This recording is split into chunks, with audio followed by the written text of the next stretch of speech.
आमिर अब्दुल्ला साहब, कौन है जो पाकिस्तानियों जैसी जो है ना मेहमान नवाजी कर सकता है? कोई भी नहीं है। जितने हम बड़े दिल वाले लोग हैं, मैं इतने इंटरनेशनल व्लॉगर्स से मिली जो ट्रैवल व्लॉगर्स होते हैं, वो यही कहते हैं जो पाकिस्तान में अपनाइयत है वो तो कोई पैसे ही नहीं लेता, कोई पूछता ही नहीं, कहते नहीं नहीं जी आप हमारे मेहमान हैं।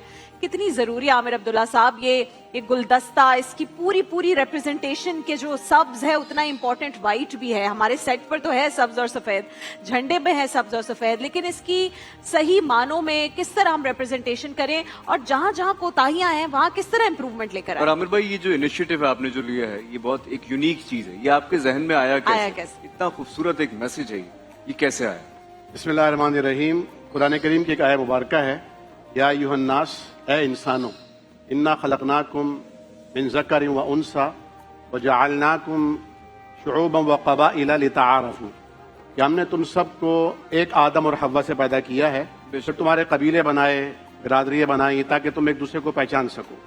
इन्ना अक्रमकुम इंदल्लाहि अत्क़ाकुम, तुम में ज़्यादा मुअज़्ज़ज़ और शर्फ के काबिल वो होगा जो अपने क्रिएटर और पैदा करने वाले अल्लाह ताला का खौफ ज़्यादा रखता होगा। तो रासुल हिकमती मखाफत अल्लाह, सबसे बड़ा जो अक्लमंदी और दानाई है वो अल्लाह ताला का खौफ है, और मरने के बाद फिर क्या होगा इसकी फिक्र है। तो देखिए, बहुत ही खूबसूरत पाकिस्तान के हवाले से बात हुई है, और मैं समझता हूँ कि फ़तह मक्का के हवाले से इस्लाम को, मुसलमानों को एक पैगाम मिला है कि ला इकराहा फिद्दीन, दीन में कोई जबर नहीं है। नबी करीम सल्लल्लाहु अलैहि वसल्लम ने उस फ़तह मक्का पर कि जब आपको ये आज़ादी थी कि आप बदला ले सकते थे, आपने न सिर्फ ये कि सबको माफ़ किया, बल्कि फरमाया जो अपने घर में पनाह ले उसे भी अमान है, और जो उस वक्त आपके बदतरीन दुश्मन थे अबू सुफियान, जो उनके घर में पनाह ले उसे भी अमान है। इसी तरह आपने मजहबी आज़ादी का उस दिन फैसला सादिर फरमा दिया।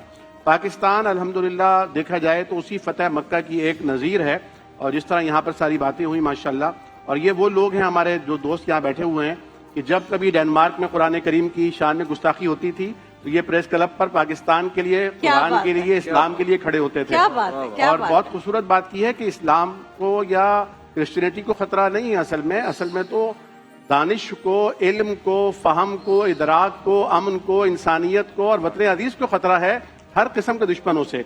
उन दुश्मनों का मुकाबला मिलकर ही कर सकते हैं। जहाँ तक बात है पाकिस्तान में अकलियत यानी जो सफेद जो पट्टी है उसकी, तो देखिए कायद आज़म जिन्होंने ने फरमाया था कि आज से आप सब आज़ाद हैं, मस्जिद में जाने के लिए, चर्च में जाने के लिए, गिरजा में जाने के लिए, गुरुद्वारे में जाने के लिए आपके ऊपर कोई पाबंदी नहीं है। तो पाकिस्तान वो वाहिद मुल्क है। मुझे बहुत खुशी होती है जब मैं देखता हूँ कि महाराज जो हैं वो हिंदुस्तान की बात नहीं करते, पाकिस्तान की बात करते हैं। जब मैं देखता हूँ कि मेरे ये दोस्त जो हैं ये बरतानिया या अमेरिका की बात नहीं करते, पाकिस्तान की बात करते हैं। जब मैं देखता हूँ कि हमारे खालसा जी जो हैं वो कहते हैं कि पाकिस्तान हमारे लिए सबसे ज्यादा मुकद्दस सरजमीन है। तो देखिए हमारे जो मुसलमान है ना, हमें उन मुसलमानों को भी एड्रेस देना चाहिए कि आपके पास अगर शनाख्ती कार्ड पाकिस्तान का है तो आप पाकिस्तानी हैं, तो आपको पाकिस्तान के लिए जीना चाहिए और पाकिस्तान के लिए मरना चाहिए। सबसे पहले पाकिस्तान है। और सबसे बड़ी बात यह है कि पाकिस्तान जब बनाया गया तो सबने मिलकर बनाया था।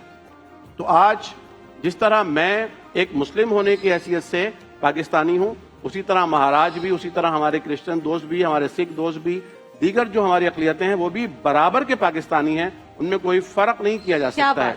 हमें ये करना है जिस तरह ये इत्तेहाद और ये यकजहती आज हम देख रहे हैं। हमारे दोस्त हैं डॉक्टर लिखराज लालवानी साहब, उन्होंने और महाराज ने और कारी हिदायतुल्लाह मीरानी वगैरह ने, हम सब ने मिलकर एक ये फोरम बनाया।